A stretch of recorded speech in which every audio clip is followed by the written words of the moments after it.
John 14:27. Peace I leave with you, my peace I give you. Yan ang regalo ng Panginoong Hesus sa sangkatauhan sa bawat nilalang na siya namang dapat ding handog ng church, ng religion sa bawat isa na nananalig. Pero yan ba ang napapala ng mga tao sa kasisimba, sa ka-attend ng kung ano-ano mga religious studies? Jesus gives peace, but does and can the Christian church really give people peace? Paano natin susuriin ang kasaysayan ng relihiyon, kasaysayan at performance ng mga churches sa pagbibigay ng kapayapaan na siyang kalooban ng Panginoong Hesus para sa bawat isa? Is peace of mind attainable in and through Christianity if it remained law-based and Pharisaic? Lagi nating inuungkat yung law. When we say the law, we mean the ancient laws of Israel. At 3 laws yan.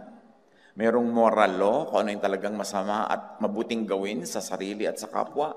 Merong ritual law na may kinalaman sa kanilang religious practices. Paghuhugas ng kamay, kung anong isusuot, anong mga gaano karaming dapat magdasal, anong dapat kainin at hindi kainin, yung mga ritual laws nila yan.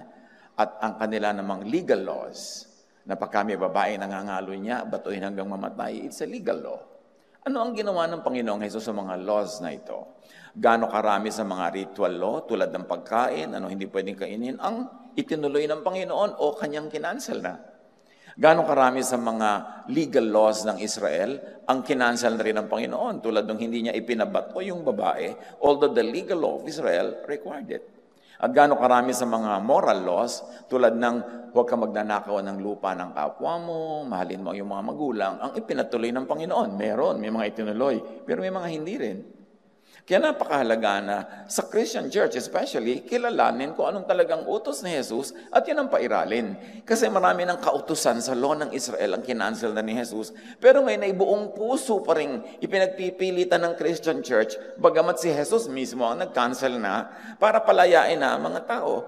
Pero ang dami pa rin mga kabigatan, kahirapan na tinitiis ang mga tao dahil iginigiit pa rin ng so-called Christian churches, yung mga laws na yon na si Jesus na mismo ang nag-cancel.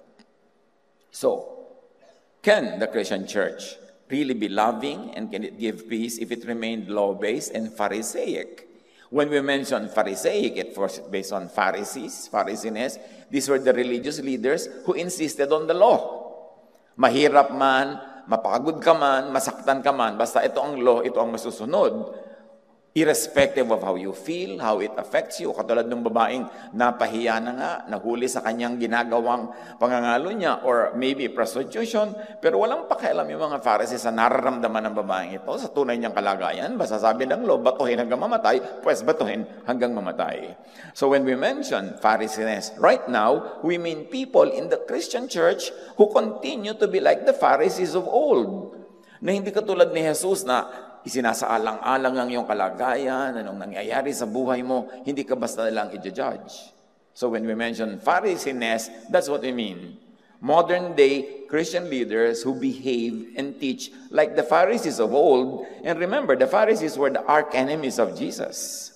Sila ang laging kalaban ni Jesus. At kung si Jesus man, paminsan-minsan ay may mga masasakit na salitang binitawan, para sa kanila yon. Ni hindi nga para sa mga lasenggo o lasenga o mga adulterous people kundi para sa kanila. Bakit? Kasi ang gusto nga ni Jesus, ang ipinagagawa sa kanya ng Ama is to give people peace and rest. Kapahingahan sa lahat ng religious duties and responsibilities and hardships na hindi naman kailangan pero patuloy na nire-require ng religion. So can the church give people peace if it remained law-based and Pharisaic? If it kept making people think of themselves as sinful, guilty, bound for punishment? Peace ba talaga ang nadidinig natin yung may nagtuturo from Scripture? O pang-uusig, panghuhusga, pananakit ng loob, pangmamaliit? Peace of mind and Christianity. kailangan nating suriin dahil napakarami nating time, talent, and treasure na ibinibigay sa relihiyon. Sulit ba? Nagaganap ba ang gusto talaga ni Jesus na mangyari o ang nangyayari ay ang kalooban ng mga Pharisees? Dear God, we thank you that there is freedom to study the teachings of your Son, Jesus. Thank you for sending your Son, Jesus, to give rest and peace to those who are weary, tired, rejected. Turuan niyo po kaming unawain ang lahat ng katuruan ng iyong anak at nang sa ganun, ito ay pakinabangan namin at sumulit ang kanyang pag-ibig at ang kanyang malasakit at ang kanyang sakripisyo para kami bigyan ng kapayapaan, katahimikan at pahinga.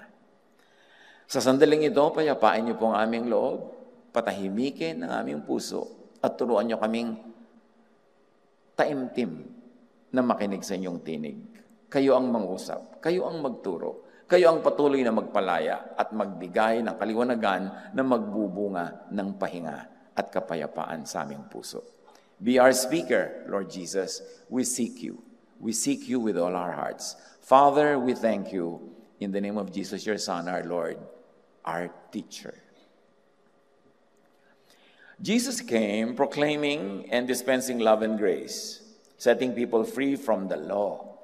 At binanggit na natin kung ano yon. From guilt, from judgment, and from fear. All by grace. Jesus came giving peace of mind. Dinala niya ang kingdom of God sa kalooban ng tao, sa puso ng tao. Nang siya'y tinanong, nasaan po ba ang kingdom of God? Sabi niya, huwag niyong hanapin doon, huwag niyong hanapin dito, huwag niyong akatin ng mga bundok, huwag kayong mag-pilgrimage, huwag kayong kung saan-saan maghanap, because the kingdom of God is in you. Napakalaking kahulugan yan. Na ang puso mo at isip ang kingdom of God, ibig sabihin ang God na naghahari. At ang naghaharing God dyan na dala-dala ni Jesus, ang Ama natin sa langit, is a God of peace, God of love. Therefore, our hearts, our minds must be kingdom of God's love and peace. But law-fixated Pharisees infiltrated the church, bringing the law into the theology of the then just developing Christianity. Ang kalooban ni Jesus sa kanyang church, peace, grace, freedom from the law. Pero ang aga-aga pa, napasok na ng mga Pharisees ang Christian fellowship mismo. Nagsisimula pa lang ang Christian church na mag-grow, ando na yung mga Pharisees sa loob because they also claimed to be believers of and in Jesus. Kaya sa Acts 15 verse 5, Acts pa lang yan. Nagsisimula pa lang yung church ma-develop. Nagtatalo-talo na sila kung ano dapat ang mga doktrina. At ang isa sa mga doktrina ni Jesus ay dapat ang mga Jew malaya na sa Jewish law, di lalo naman yung Gentile na hindi nga naging Jew, dapat hindi sila masakop ng Jewish law. Pero ang gusto ng mga Pharisees, pati yung mga Gentile na hindi naman naging Jew, idamay pa sa Jewish law, na pati nga mga Jews dapat ay malaya na. At ang isa sa mga pinag-uusapan dito ay circumcision. You know that the Jewish boys were circumcised at age 8 days. And we know that Jewish men are supposed to be circumcised, pero should they still be circumcised under Christianity? Dapat hindi na, kasi covenant with Moses yung ganung circumcision. But now, Christians who are still Pharisees at heart, at least some of them, wanted even the Gentiles who become Christians to get circumcised. Hindi na nga sila kasama sa usapan ng law, idadawit pa ngayon. At tapos Kristiyano pa sila ngayon, parang doble mali. So, sinasabi dito sa Acts 15, verse 5, but then some of the believers who belonged to the sect of the Pharisees stood up and insisted, the Gentile converts must be circumcised and required to follow the law of Moses. At marami pang ibang laws. Circumcision lang pinag-uusapan natin ngayon. In other words, may mga Pharisees who had become believers daw. Paano naging believer? Si Jesus nga, freed people from the law. Tapos yung mga Pharisees, gusto ituloy yung law sa mga Jews at pati mga Gentiles na hindi Jews, isama pa rin under the law. John 16:33, sabi ni Jesus, in me, you may have peace. truth on the ground? O nag-ahari pa rin ang takot, ang pagod, ang hirap dahil namamayagpag ang mga Pharisees sa Christian church hanggang ngayon? Kasaysayan lang ang makakapagpatunay kung gaano naging matagumpay yung mga Pharisees na yan, na believers in the church. Dahil pag nireview natin ang church history, Christian church history in the last 2,000 years, kahit ano-anong sekta o kongregasyon o color, basta Christian, alam natin na pumasok lahat ang laws ulit. Na hindi lang yung freedom from the law at yung grace na bigay ni Jesus, sumama uli lahat yung law at kasama yan sa church history. Siguro nga ngayon, kung talagang susuriin mo, gaano karami sa nagsasabing sila ay Jesus believers, Christian church, ang talagang free from the law o talagang mostly law pa rin ang umiiral. Pero hindi nahahalata kasi yun na yung religion na naman ng Christians, kahalo yung law. Pero yun ba ang kalooban ni Jesus? How could genuine peace of mind be had under Pharisaic legalism, where everyone is made to feel guilty and judged? Na pagka dumapo sa iyo ang Christianity, pag dumapo sa iyo ang Christian missionaries at naging miyembro ka ng anumang uri ng Christian congregation, ang idududod sa ilagi ay law, that you are guilty, that you're a sinner, at lagi kang tinatakot, tumanggap ka na kay Jesus, naligtas ka na, tatakotin ka pa uli na pag nakasala ka, wala na naman yung kaligtasan mo, tapos matakot ka, baka bumalik si Jesus, abutan ka nag-enjoy, abutan kang tulog, abutin kang, tapos laging fear. So, ang ginagawa ng Pharisaic religiosity, instead of the kingdom of God in people's heart, they give people hell. Hell in the mind, hell at heart.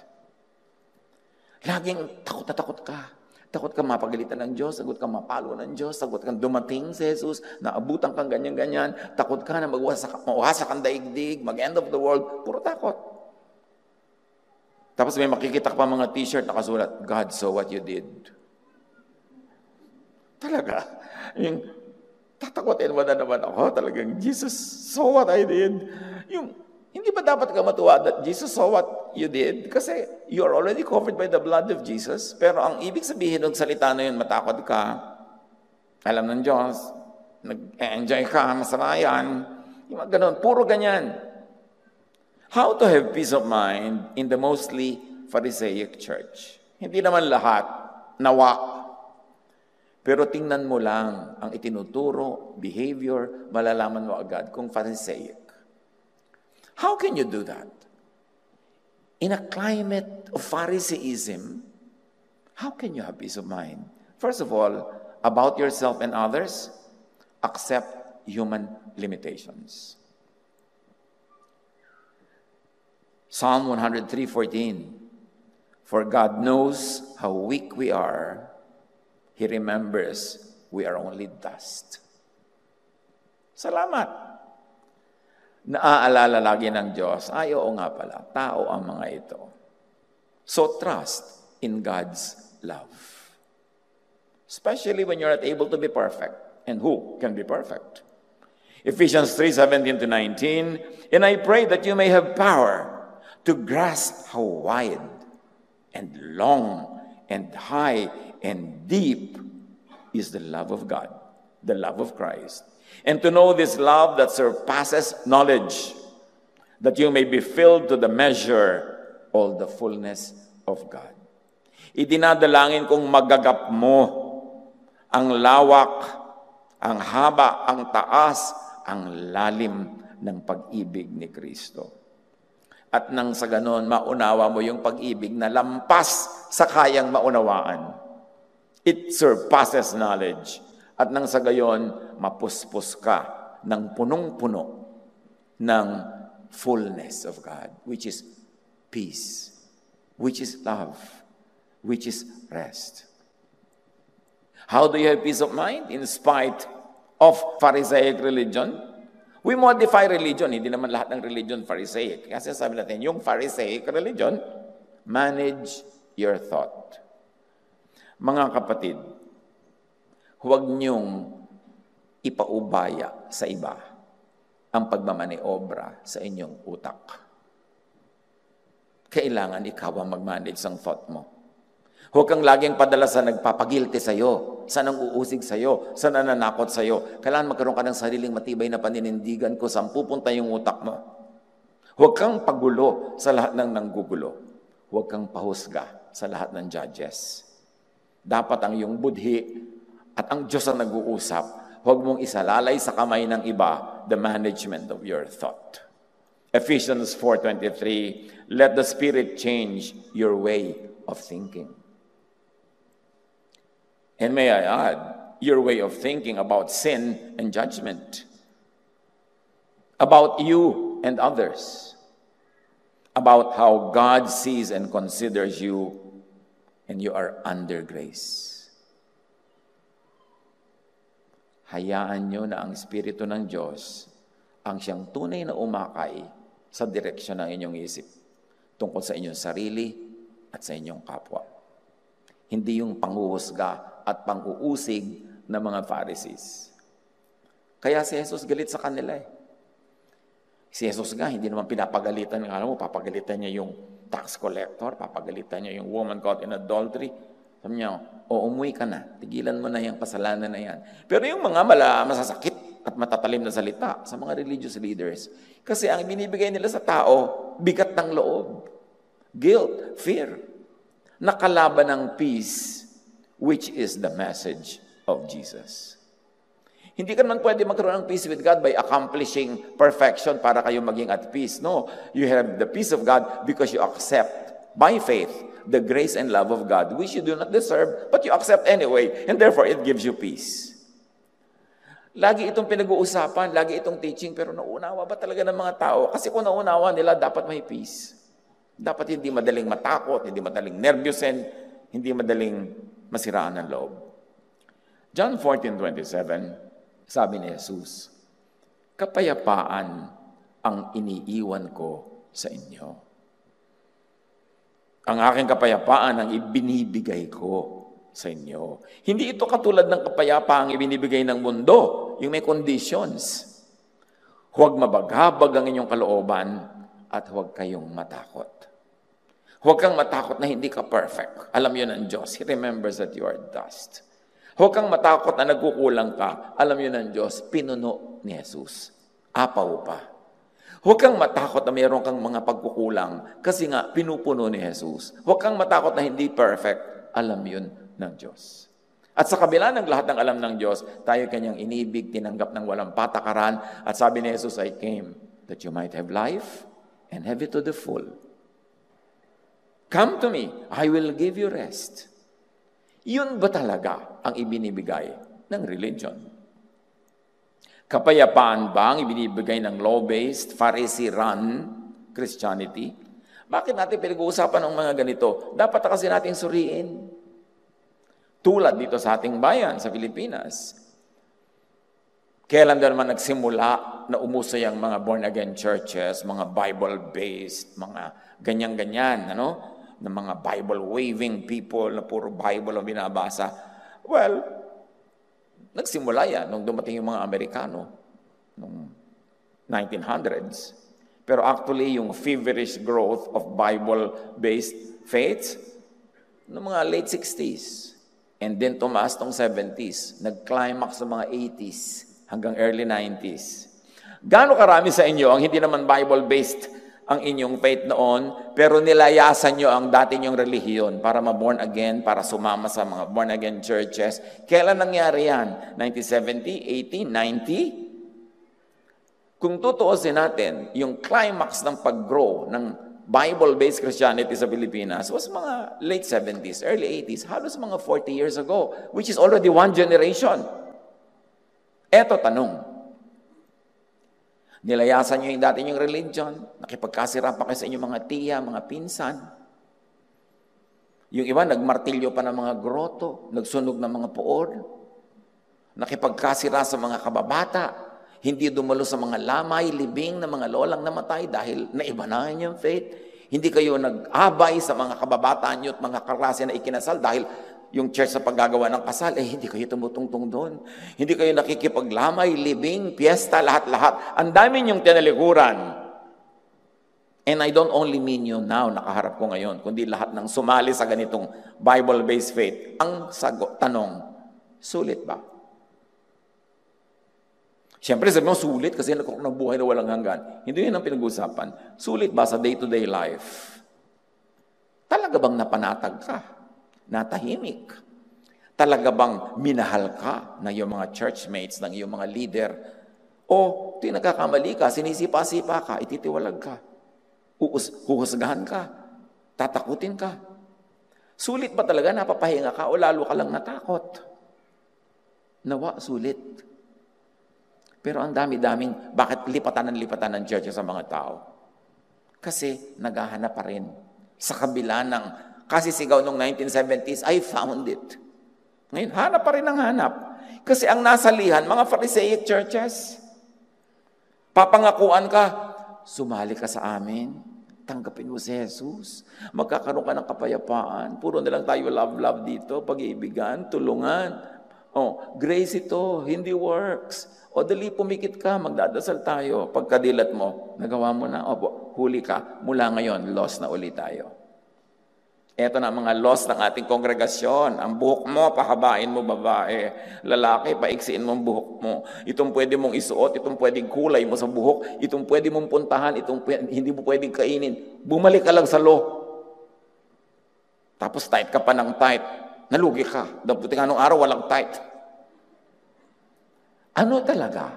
Does the church keep the promise? Noong 70s, 80s, halos araw-araw, more than tens of thousands of new Bible-based congregations were being registered sa SEC. Kasi feverish, ang lahat ng tao nagdadasal, hallelujah, ganyan-ganyan. Pero ngayon, tingnan nyo kung gaano karami nagre-register, sobrang baba na. At yung ibang nagre-register lang kasi nag-split. Kasi ang mga tao, nadala. Hindi naman talaga natagpuan yung hinahanap because the church is unable to keep the promise of giving people peace. Nasangkot ka pa nga sa napakaraming mga religious wars, sectarian wars. Hindi ka lang napasama sa lahat ng mga Bible believers. Pala sa loob at karamihan ng mga Bible believers sa loob, ang dami-dami pa rin faction. Awayan pa rin ang pag-awayan. Nagyagera-gera kung gaano karaming tubig ang dapat isangkot sa baptism, kung ano dapat ang tinapay na kakainin mo sa Lord's Supper. Ang dami pa rin gera. Wala talagang katahimikan. So churches against one another, and within one church, nag-away-away pa rin yung mga leader dyan, iba-iba pa rin ang mga doktrina. Nasaan yung rest? Nasaan yung peace? Hanggat law-based, hindi yan magaganap. Kasi ang dami-daming laws, contradictory to each other. And also, kahit isang law, ang daming abogado, iba-iba ang interpretation nila sa the same law. Kaya ang dami-daming doctrinal wars. Do you think this is what Jesus wants? For people who want to follow Him? Matakot? Ayaw ni Jesus na matakot ang tao. Pero ang usual Christianity, mahilig manakot. Bakit nga ba mahilig manakot? Pati si Jesus ipinapanakot. Pati nga pastor, panakot eh. Makita mo yung mga nanay, may hila-hilang anak. Ayun na si pastor. Talaga panakot ka pa rin eh. Puro takot. John 14:27, I am leaving you with a gift. Sabi ni Jesus, peace of mind and heart. And the peace I give is a gift the world cannot give. So don't be troubled or afraid. Peace is the same gift that the church should give to people. Church, give this gift of peace to people. Huwag gawin ang mga taong sundalo sa napakaraming sectarian wars, paramihan ng member, labanan. Huwag gawin ang tao na tagagawa ng hindi maubos-ubos na gawain, na hindi naman laging ang ending doon sa ginawan at sa gumawa ay peace and rest. Bakit ang daming pinagpapaguran? Naku, bakit ka puyat? Kasi nagpray kami magdamag. Hindi ba pwede magpray sa araw? Hindi ba daig naman ng Diyos ang mercury? Bukas, 24 oras. Kailangan talagang madaling araw pa. Bakit? O bakit ka nangangayayat? Nag-prayer kami, nag-fasting. Bakit kailangan mo mag-fast? Ikinatutuwa ba ng Diyos na nilipasan ka ng gutom? Of course, up to a point, clinically, may benefit naman yung fasting pag tamang gawa. Pero hindi fast ka ng fast dahil religyoso ka. Kaya nga si Jesus napagalitan ng mga Pharisees dahil sabi niya, he is a glutton and a drunkard, kain ng kain. Bakit hindi si Jesus ang tularan? Bakit yung mga Pharisees? Ang dami-dami mga requirement na hindi naman kailangan. Uso pa ngayon sa napakaraming mga Pharisaic churches, pati love life mo, pinapakialaman. Sinong mamahalin mo, sinong papakasalan mo, nagde-decide yung board. Para kahit kailan, di ginawa ni Jesus yun nadaig pa talaga. People look for this gift. Be in a church that gives this gift of peace. Maghanap kayo. And I don't only mean you. Marami tayong kasama na online, buong daigdig. Maghanap kayo. Huwag kayong sali ng sali, tapos aalilain lang kayo. Huhututan kayo. Tapos, lagi kayong papagalitan, lagi kayong kulang, lagi kayong mali. At kahit 30 taon kayo maglingkod, pag nagkamali kayo, sisipain pa rin kayo. Bakit kayo sasali dyan? Iisa naman ang Diyos. Iisa yung Biblia. Humanap kayo ng mas matapat kay Jesus.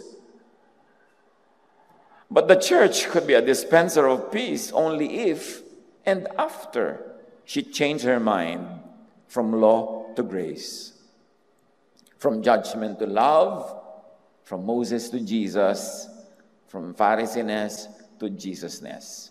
Hanggat hindi nagpapasya ang isang church na sumunod kay Jesus instead of kay Moses, na mag-promote ng love instead of judgment, hindi mangyayari ang peace na ito.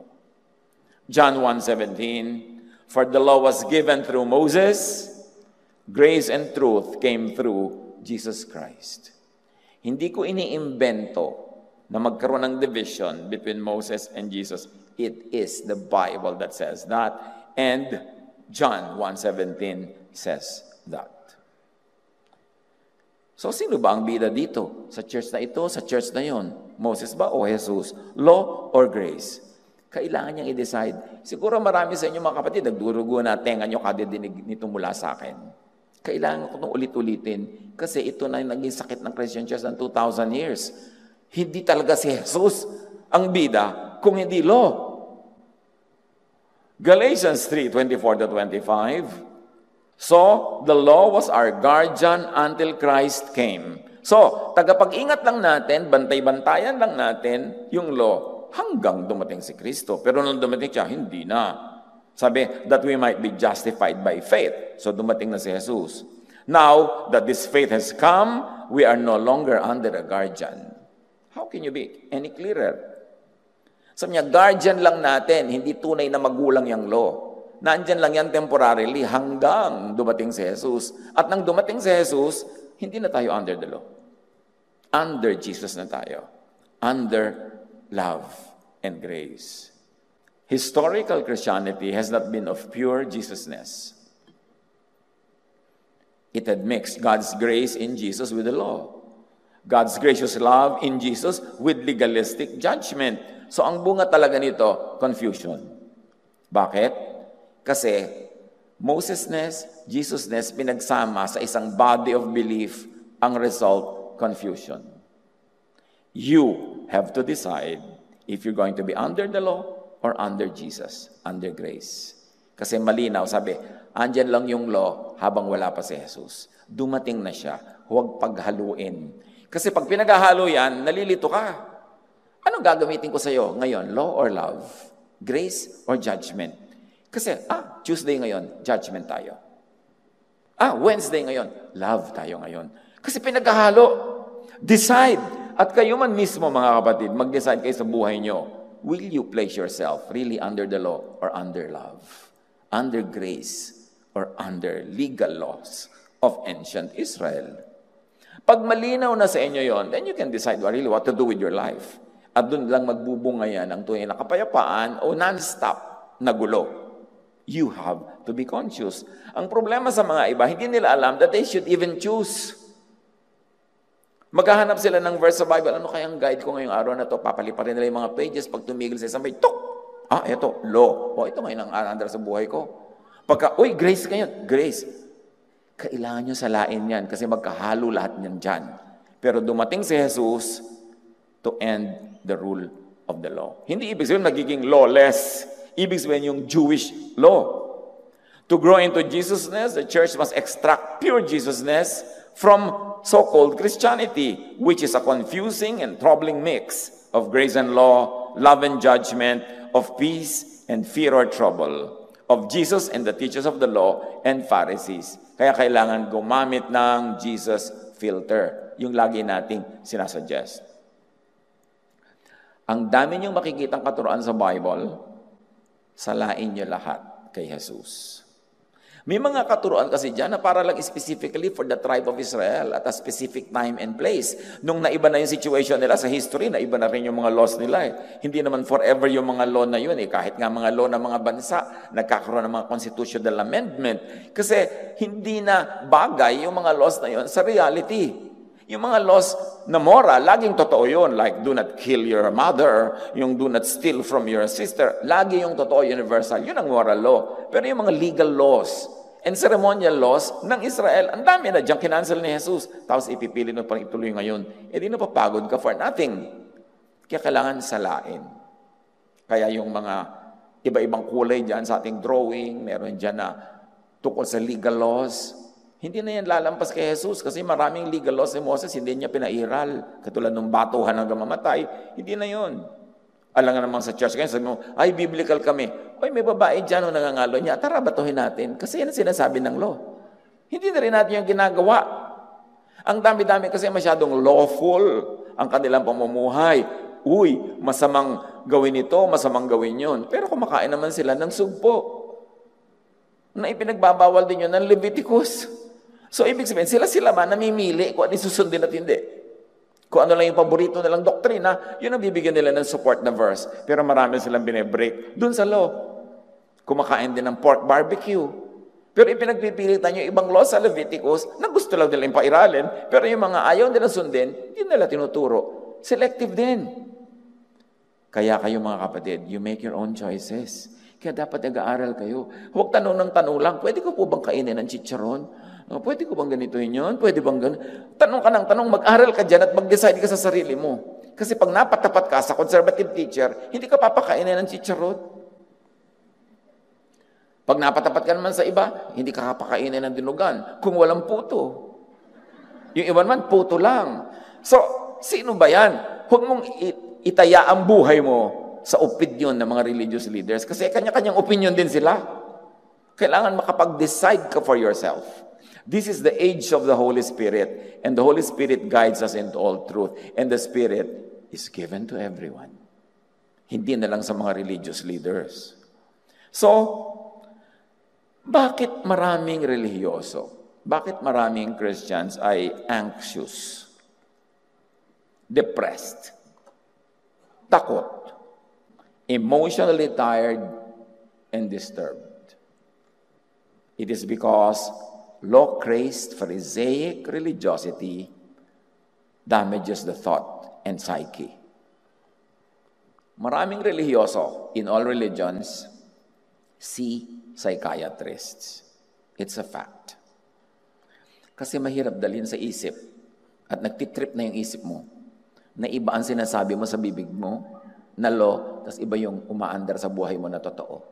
Kaya galit si Jesus dyan, sabi niya, you hypocrites, sabi ng bawal pero ginagawa nyo rin naman sa buhay nyo. Kasi hindi nyo rin naman kayang sundin yung mga sinasabi nyong laws na yan. Ba't di kayo magpakatotoo?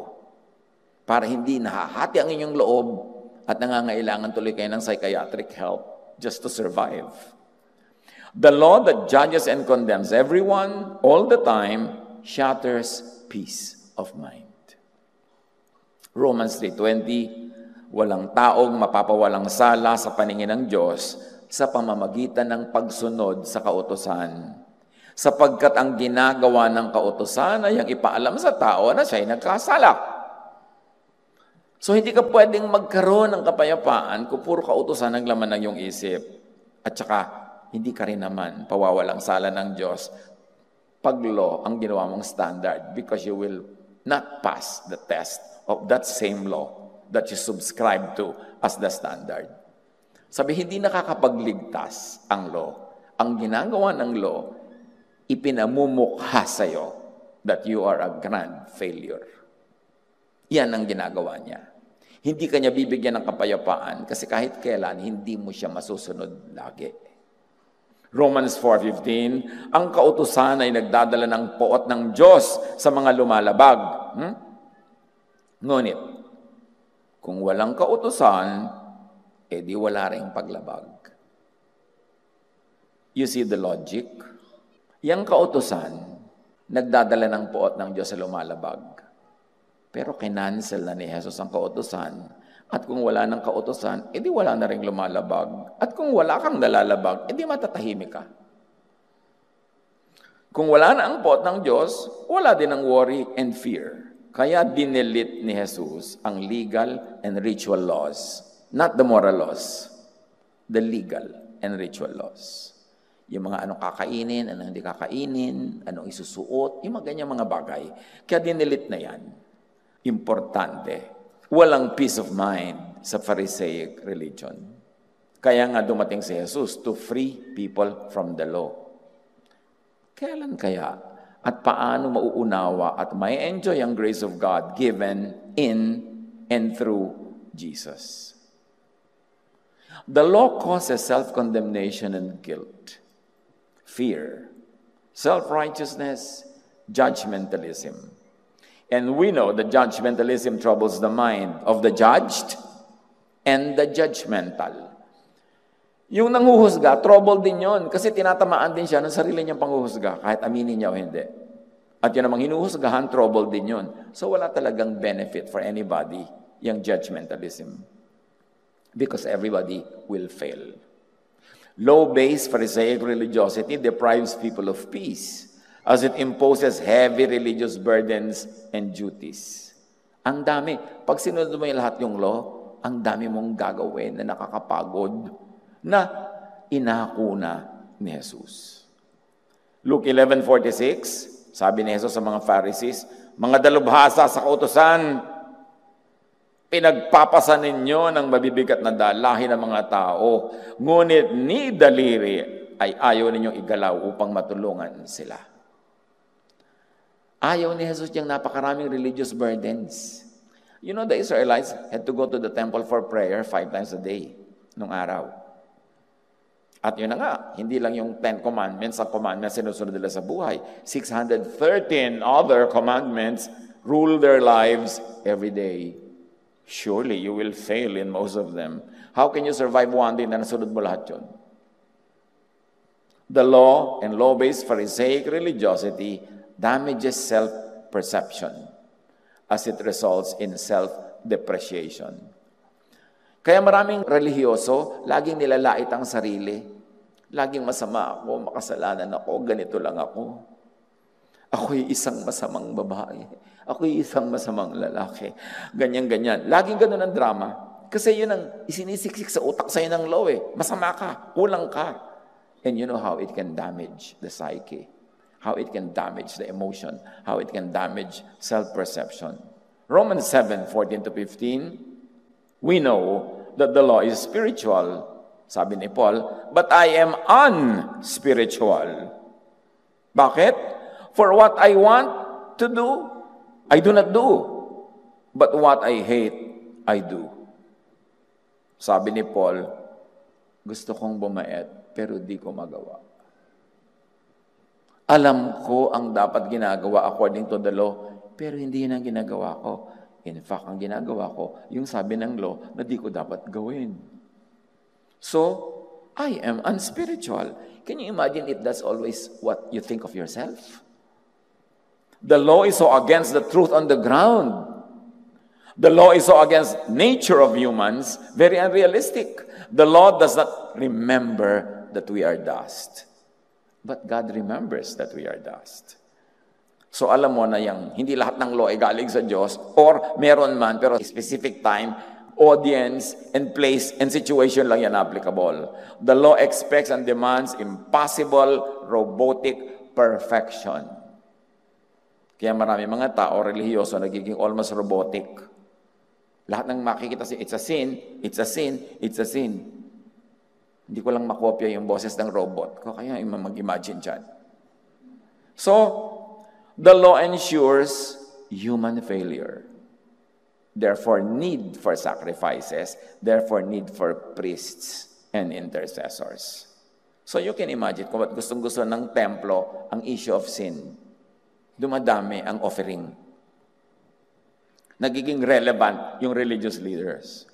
Romans 7:23-24, sa pagpapatuloy ni Paul, ngunit may ibang kapangyarihan sa mga bahagi ng aking katawan na salungat sa tuntunin ng aking isip. Sa ituntunin nilang sinasabi ng aking isip na sabi ng law ay dapat.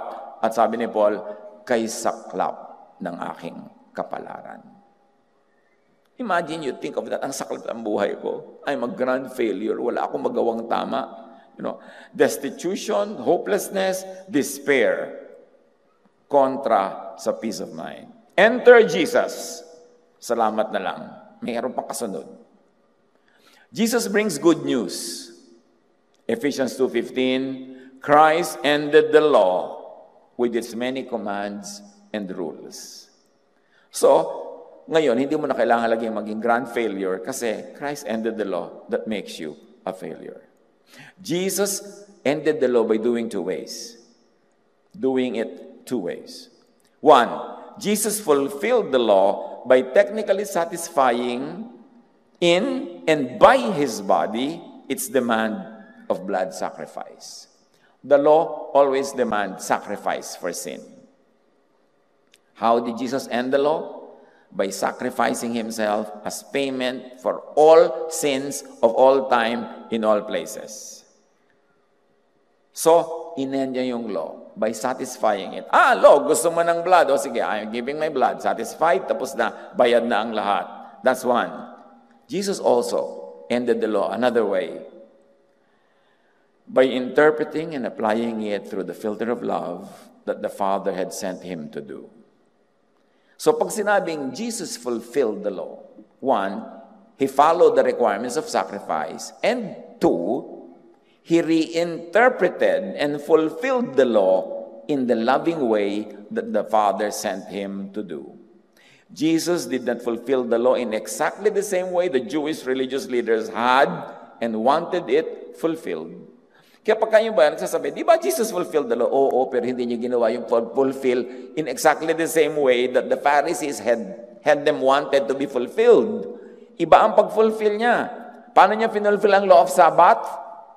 Sabi niya, Sabbath was made for man, not man for the Sabbath. So kung gusto niyo mag-picnic, mag-excursion, matulog, magtrabaho ng Sabbath, gawin niyo. Because ginawa at ibinigay ang Sabbath para sa kapakanan niyo, hindi para maging Diyos niyo. Yun ang pag-fulfill niya. The same and exact way ba ng pag-fulfill ng mga Jews? No, the opposite pa nga. Paano finulfill ni Jesus ang mga laws on diet?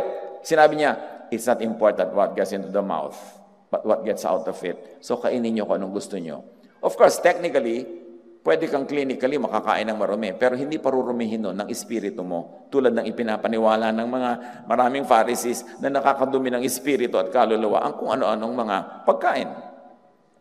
So, ang pag-fulfill ni Jesus ng law, gusto kong i-emphasize, hindi sa pagsunod dito in the usual pagsunod ng mga Pharisees. Binaligtad pa nga niya, tinanggalan niya ng kamandag, tinanggalan niya yung pangil ng law para hindi ka masakmal, makagat at malason. So he fulfilled the law two ways. By being under it and paying with his own body and blood, and number two, by reinterpreting the meaning and taking it to a loving form of application. Jesus brings God's love and grace versus the harshness of the Jewish law. Wala kasi tayong ideya how the Jews lived their lives then. Puro religious work. Can you imagine that you have to bring animal sacrifices for your sins? Mga baka, mga toro, mga malalaking hayop, at kung pobre ka, mga ibon, mga maliliit na ibon, magdadala ka pa rin. Alaga sila ng alaga ng hayop para katayin lamang. Hindi nga nila nakakain. Tapos, kung hindi nila kaya yung malalaking hayop, maliliit na hayop, bibilin pa rin nila. Anong ginawa ni Jesus nung nagpunta siya sa templo? Sinalubong siya, Hosanna, Hosanna, welcome to the King of Israel. Sabi na, eto ng ating King. Anong ginawa ni Jesus pagdating doon? Pinalaya ba sila from Roman law? No. Nag-declare ba ng revolution against Rome? No. Nag-declare ba ng bagong kingdom on earth? No. Pinalayas niya ang mga nagtitinda ng mga hayop doon sa templo at nagpapalit ng pera na pambili ng mga hayop. In other words, Jesus ended temple sacrifice. Tapos umuwi na siya. Sabi ng mga tao, yun lang. Nag-aabang pa sila ng ibang gagawin na mas kingly, mas dramatic, yun lang. Pero hindi yun lang. Because Jesus was already ending the law of sacrifice. Para makalaya ang mga tao sa walang katapusang hirap ng pagdadala ng sacrifices. Galatians 5:1, so Christ has truly set us free. Now make sure that you stay free and don't get tied up again in slavery to the law. Pero ayun, kakaakyat pa lang ni Jesus sa langit, ibinalik na ng mga Pharisees sa loob ng Christian Church ang maraming law. Observe how Christianity actually continues and does the work of the teachers of the law and Pharisees. Itinuloy. Kasi marami mga Pharisees ang naging member noong growing Christian Church at ginamit nila ang kanilang influence para ibalik yung just developing Christianity under the law. So tuloy ang law and judgment. Parang hindi dumating at nag-sacrifice si Jesus to fulfill the law the Jesus way, to abolish the law. Romans 10:4, Christ ended the law so that everyone who believes in Him is made right with God. So hindi na yung sacrifice, hindi na yung technical obedience to the tenets of the law, to the details of the law, ang nagpapabuti sa'yo, kundi yung pananalig mo kay Jesus is translated into righteousness. Jesus brings good news, forgiveness versus judgment. John 8:15, sabi ni Jesus, you judge by human standards, I pass judgment on no one. Malinaw ba yan, church? Jesus passes judgment on no one. Pero bakit judge ng judge ang mga church people? John 3:17, isinugo ng Diyos ang kanyang anak, hindi upang hatulan ng parusa ang sanlibutan, kundi upang iligtas ito mula sa parusa, mula sa law na nagpaparusa sa pamamagitan niya. Parenthesis, mine. Jesus brings good news, freedom from mental torment because of fear of punishment and from hiding and pretending. Pagka ang people ay under the law, wala naman talaga nakakasunod, so what will you do? Dalawa lang, ibubunyag mo sa lahat na hindi mo nasunod o itatago mong hindi mo nasunod, you will live in darkness, you will live in hypocrisy, you will hide, you will live in hiding, at mahihati ang iyong loob. John 12:46-47, sabi ni Jesus, I have come into the world as light. And you know, light is disinfectant. Pag tinamaan ka ng light, inotoclave ka, ginamit sa clinic ang mga light, kung ano-anong lights, namamatay mikrobyo. I have come into the world as light, so that no one who believes in me should stay or should hide in darkness, or should stay under infection, in isolation, or in hiding. Ang ganda ng metaphor na ginamit niya, so siya ay light. Pag tinamaan ka ng light, you get disinfected. At pag tinamaan ka na ng light, wala ka na sa darkness. Ang ibig niya sabihin, ano man ang kalagayan mo, nananalig ka sa akin, gumagaling ka, nililinis ka ng aking light, at hindi lang yon, hindi mo na kailangan magtago. Lumabas ka, magpakatotoo, because I will not judge you. In fact, I will restore you. Eh bakit nagtatago yung mga hindi makasunod sa law? Kasi bagamat hindi nagja-judge si Jesus, nagja-judge ang church. Kaya madalas, mas relihiyoso, mas ipokrito. Kasi nagpapanggap ka. Papasok ka sa church, dapat may isang wall na punong-puno ng maskara. Suutan ako, magmaskara na tayo, papasok ka tayo sa church. Kasi hindi pwede yung totoo tayo, mapapagalitan tayo. Kailangan natin magpanggap. Meron pa, nagtatawa na, uy, nandiyan na si pastor. Hindi na sila tatawa. Kailangan banal ang dating. If anyone hears my words, sabi ni Jesus, but does not keep them, I do not judge that person. For I did not come to judge the world, but to save the world from judgment from the law. Malinaw ba to? Sabi ni Jesus mismo, if anyone hears my words ko na to, but does not keep them, hindi ko pa rin siya usugahan. So, sino ngayon ang may karapatan ng usugahan? Hindi ito para huwag ka na talagang sumunod kay Jesus dahil hindi ka usugahan. Ang point ni Jesus, huwag kayong manghusga ng kapwa niyo kung may manghusga. Mas kayo na manghusga ka dyan. Jesus gives people a fresh new start by empowering them to change their mind and their self-perception. By giving peace, Jesus drives away demons from people's minds. At hindi ito yung mga demon lang na may mga sungay-sungay at buntot-buntot. Yung mga demons ng spirit of anxiety, depression, fear, panic attack, guilt, shame, lahat yan. Nililinis na Jesus. Pinapagaling. 1 John 3:21, mga minamahal, kung hindi tayo inuusig ng ating budhi, makalalapit tayo sa Diyos na panatag ng ating kalooban. So, paano daw tayo makakalapit sa Diyos kung hindi ka inuusig ng budhi? So, dapat huwag kang gumawa nung makakausig ng budhi. Or, kung nagkukulang ka, huwag kang pausig. Kasi alalahanin mo that Jesus already cleanses you and saves you by faith. It's not your performance that gives you a good standing, but your faith in the good performance of Jesus. Kaya nga saved by faith eh. Pag na-internalize natin yan, marami tayong peace na may enjoy. Hindi para tayo konsintihin na magwala sa buhay, kundi tanggapin. Tulad ng pagtanggap ng Diyos, we remember that we are just. And we charge to the perfect sacrifice of Jesus all the things that we cannot do by our own performance. And we accept ourselves, and we accept others, and we grow into Jesusness by helping one another, not by judging one another. The law troubles the mind. Jesus gives peace of mind. The law requires hard work. Jesus gives peace. Parang yung sabi ni Martin Luther na, sabi ng isang great leader,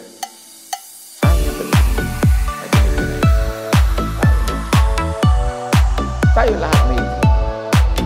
Kung ang dream natin, what if by God's love and grace given through Jesus, people change their thought of themselves from sinful to righteous by faith? Halimbawa, lahat ng iniisip ko sa kapwa, sinful siya, pero mapalitan natin righteous by faith yan, kasi may faith in Jesus.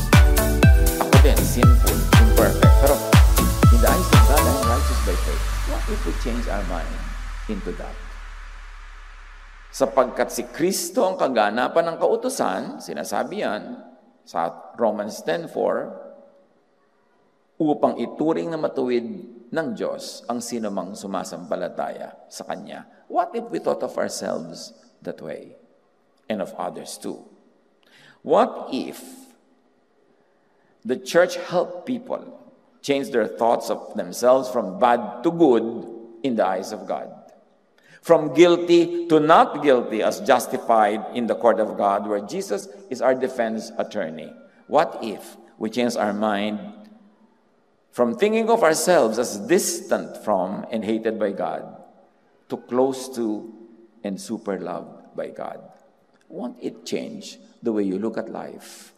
Won't it change the way you live life and the way you deal with one another? Romans 8:38-39, I am convinced that nothing in our creation will be able to separate us from the love of God that is in Christ Jesus our Lord. What if we internalize that there is nothing we do or not do, no power that can separate us from the love of God? Won't you be able to sleep better? Won't you be able to be kinder? Kasi alam mong hindi ka naman malalayo sa Diyos, so you can be more generous, you can be kinder. We can all be that. What if the church helped people change their thoughts of themselves from cursed and doomed to blessed and recreated gloriously by grace? From bound to punishment to bound for glory. 2 Corinthians 3:18, for we all are being transformed into His image with ever-increasing glory, which comes from the Lord. So paganda ng paganda tayo sa tingin ng Diyos, the love of God keeps transforming us. And of course, at times, even our own performance helps, but it is not what we depend on, but the grace of God.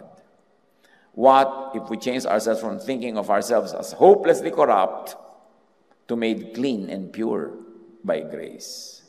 1 Corinthians 6:11, but you were washed, you were sanctified, you were justified in the name of the Lord Jesus Christ and by the Spirit of our God. What if the Christian church stopped serving the teachers of the law and Pharisees and really started obeying and serving Jesus? Kasi kung tutuusin, ang pinaglilingkuran talaga yung mga teachers of the law and Pharisees. Matthew 28:18-20. Then Jesus came to them and said, all authority in heaven and on earth has been given to me, meaning not to any other teacher. Therefore, go and make disciples of all nations and teaching them to obey everything I have commanded you. And the command of Jesus is love. Ang command niya, teach, love, and grace. Yung turo ko, ang dali nyo sa mundo, hindi yung turo ng mga Pharisees. But in actual practice, let's observe. Kaninong turo talaga ang pinopromote ng church? Minsan may lip service, turo ni Jesus, pero mamaya turo na ng Pharisees. Puro lo na uli, halo-halo, nakakalito. Ang dami-daming commands. Samantalang isa lang ang iniwan ni Jesus. John 13:34, a new command I give you, love one another as I have loved you, so you must love one another.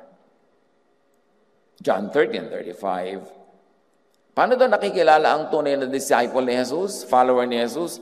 By this everyone will know that you are my disciples if you love one another. Nakikilala hindi ko anong pangalan ng congregation, kung anong baptism you had, kung ano ang suot, kung anong Bible version ang binabasa, kung ano ang mga distinctives, kundi love ang distinctive ng tunay na nananalig kay Jesus. Makikilala sa pag-ibig at sa pagiging maibigin. What if the Christian church started really teaching to the world only the pure word and command of Jesus, which is really love? What if the church really focused on teaching love and grace, peace and peace of mind? Remember, ang sabi ng Proverbs 4:23, your life is shaped by your thoughts. So what do you think of yourself? What do you think of others? What does your religious belief make you think of yourself and of others? Kailangan mas maging mapanuri tayo, huwag lulon ng lulon, kailangang salain yan. That is why Jesus likes you to change your mind into rest, into peace, and joy. Yan ang kalooban niya para sa atin. Yan ang dapat maganap. Centerpiece teaching ni Jesus, Matthew 11:28. Come to me, all of you who are weary and burdened, and I'll give you rest. And this is weary and burdened with religious law. Sabi niya, I'm going to give you rest. Let's simplify. Love na lang. When you do love, it's better than obeying all the laws. So have peace of mind in Christianity. Peace of mind is in changing your mind from the law to grace, from Pharisainess to Jesusness. Mga kapatid, we all have to make that decision. Will I be under the law or under grace? Will I subscribe to the law and all its punishments and all its pananakot, or accept grace given by the Father through Jesus? Romans 5:1-2.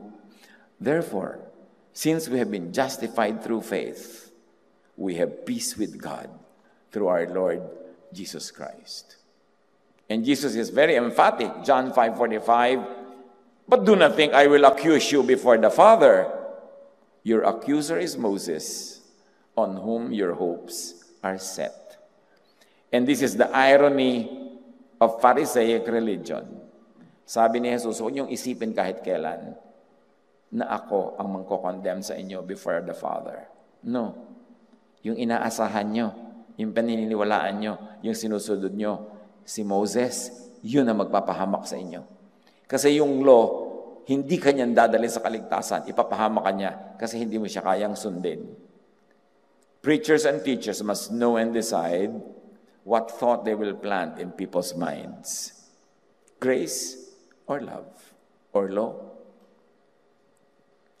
And hearers like us, learners, seekers, must know and decide what thought they will seek and allow to be planted in their own minds and what they will share with the world. Proverbs 4:23, be careful how you think. Your life is shaped by your thoughts. And may I add, your life is shaped by your thoughts about God's love through Jesus or your thoughts about the law and your inability to satisfy it. Defend your peace of mind from Pharisaic religion.